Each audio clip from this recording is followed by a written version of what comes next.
नमस्कार, मैं हूं जुगल किशोर और आप देख रहे हैं HP24/7। महाविद्यालय अर्की में युवाओं को जागृत करने के उद्देश्य से नेहरू युवा केंद्र सोलन के द्वारा जिला स्तरीय युवा संसद का आयोजन किया गया। शिमला लोकसभा क्षेत्र के सांसद सुरेश कश्यप ने दीप प्रज्वलित कर वंदे मातरम के साथ कार्यक्रम का शुभारंभ किया। सांसद सुरेश कश्यप ने बताया कि इस युवा संसद के आयोजन का मुख्य उद्देश्य नई शिक्षा नीति, आत्मनिर्भर भारत और स्किल इंडिया जैसे ज्वलंत मुद्दों पर विचार विमर्श करना है।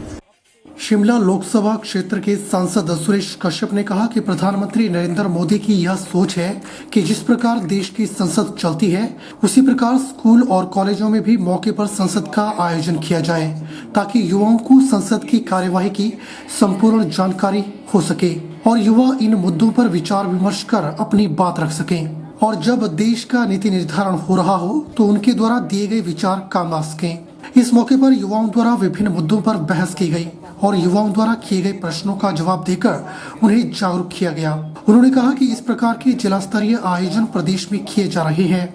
सांसद सुरेश कश्यप ने कहा कि हमारा देश विश्व में सबसे युवा देश है और जिस प्रकार देश का युवा आगे बढ़ता है वह देश भी तरक्की की राह में आगे बढ़ता है। उन्होंने युवाओं से आह्वान करते हुए कहा कि जिस तरह युवा अन्य क्षेत्र में अपना भविष्य तलाशते हैं, आगे बढ़ते हैं, उन्हें राजनीति में भी आगे आना चाहिए। युवा हमारे आगे आए और समाज को एक नई दिशा और एक नई दशा देने में युवा अहम भूमिका निभाए, उस दृष्टि से महत्वपूर्ण कार्यक्रम था। इसके अलावा आज के कार्यक्रम में हमारे जो रिसोर्स पर्सन थे उन्होंने आत्मनिर्भर भारत, नई शिक्षा नीति और स्किल इंडिया मुख्य कार्यक्रम था।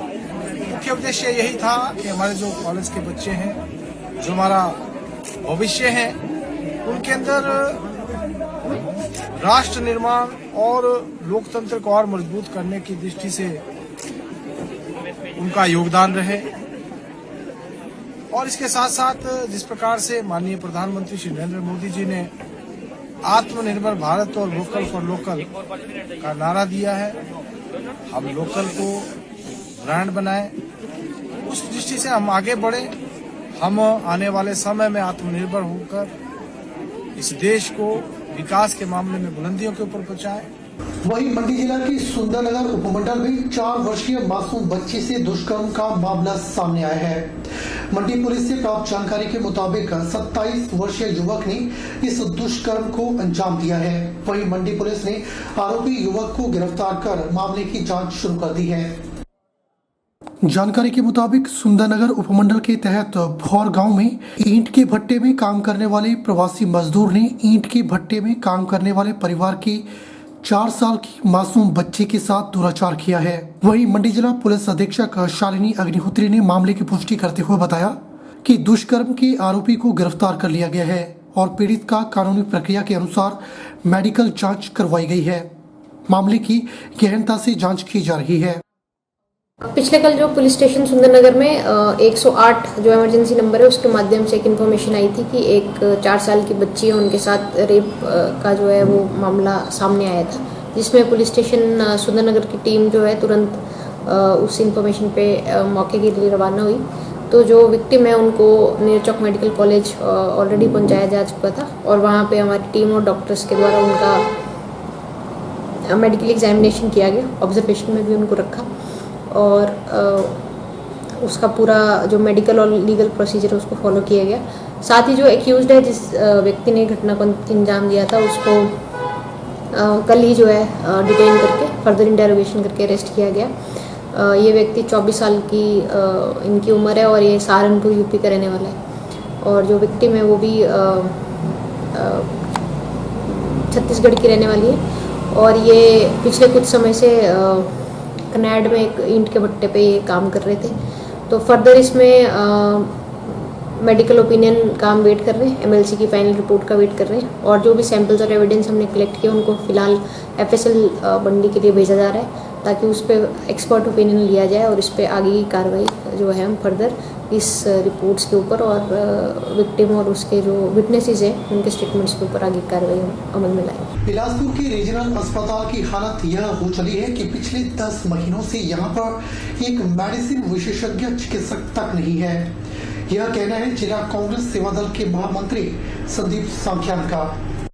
बिलासपुर जिला कांग्रेस सेवा दल के महामंत्री संदीप सांख्यान ने कहा कि बिलासपुर के सदर विधानसभा क्षेत्र के अधीन आने वाले रीजनल अस्पताल की हालत एक रेफरल अस्पताल से ज्यादा कुछ नहीं है, जबकि दावा 270 बेड से 300 बेड अस्पताल बनाने का किया जा रहा है।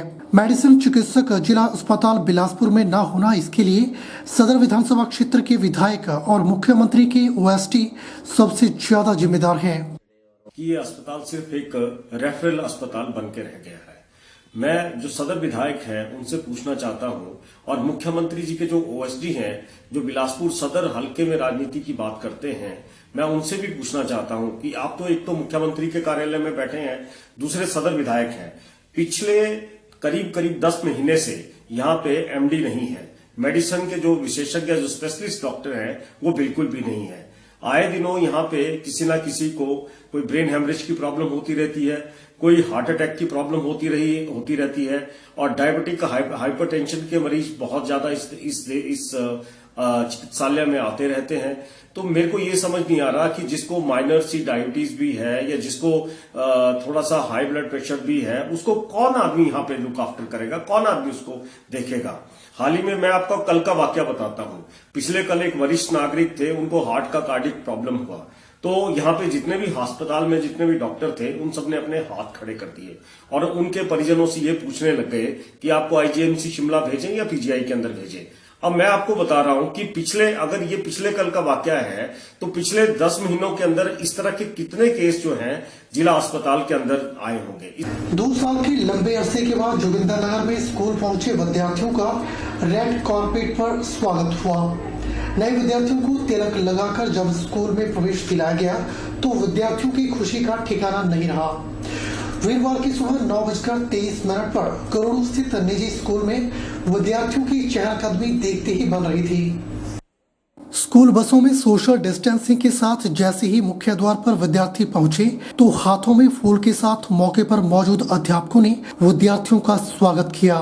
न्यू क्रिसेंट स्कूल गरोड़ू में विद्यार्थियों के स्वागत के लिए रेड कारपेट बिछा हुआ था।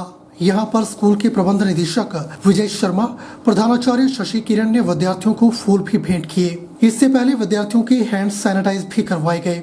छोटे बच्चों के साथ अभिभावक भी स्कूल पहुंचे। सरकारी स्कूल की बात करें तो आदर्श कन्या पाठशाला में सुबह 9 बजे से ही विद्यार्थियों की आवाजाही शुरू हो चुकी थी। बाल पाठशाला में 10 बजे तक 200 से अधिक विद्यार्थियों ने प्रवेश किया।